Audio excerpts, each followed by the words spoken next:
right, ladies and gentlemen, boys and girls, welcome back. It is Dave, the Real Music Observer, observing real music in real time for real people just like you and just like me.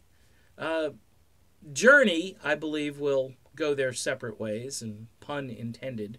The reason is pretty self-evident. It's not just the fact that I'm not sure that these guys get along or like each other. All these bands are mostly a business arrangement.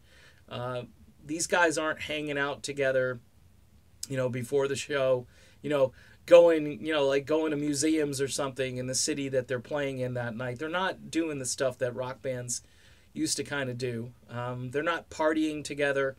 I think all of them have reached an age and a stage in their life where partying is not conducive to a good rock show that evening. I think everybody's kind of reached their limitations.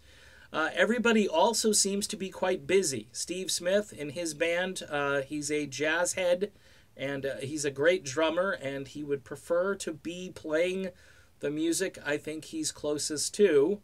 Neal Schon has a ton of plans next year, including a book that's coming out, and also the band Journey Through Time. Plus, I believe he's got a solo album that's already in the can and waiting to be released. So it's going to be pretty cool. Also, Journey Through Time, there's probably going to be an album that comes out, either a live album with a couple of new studio tracks, or possibly just the album itself recorded at the benefit concert last January.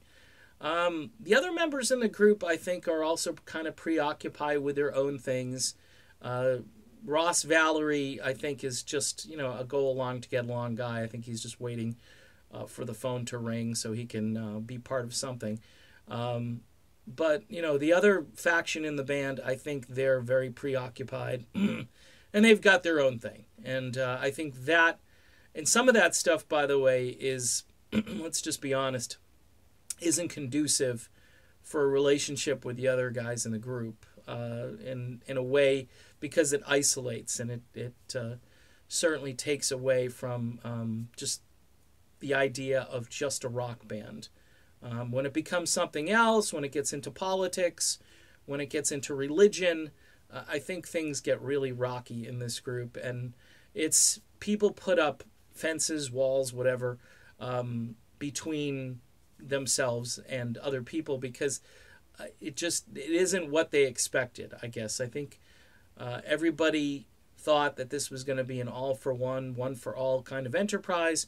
It was for a number of years, but it's been boiled down to a brand and showing up for work and getting along with people, being cordial but not being really that friendly. And I think these guys probably have enough money now, and they all have different creative juices that are pulling them in different directions. And so that's why I think the classic lineup from the Escape era minus Steve Perry with Arnell on vocals, I think that lineup is going to be hard to get back together to do gigs in the future. But you never know, If it's a big enough payoff, everybody seems to be enticed by money. A big pile of money may lead to more dates and more gigs, but I would be ready for Journey Through Time next year. I think that's going to be a really big deal, and I think people are going to be surprised by the set lists, by the enthusiasm, by the true fans that come out, not the cultural fans, not the fans that just want to hear Don't Stop Believin', but those true fans that know all the Journey catalog, including those first 3 albums, which are completely different from anything the band recorded after that. So anyway, that's my take on the Journey Separate Ways scenario, and we'll see if it plays out. Talk to you soon.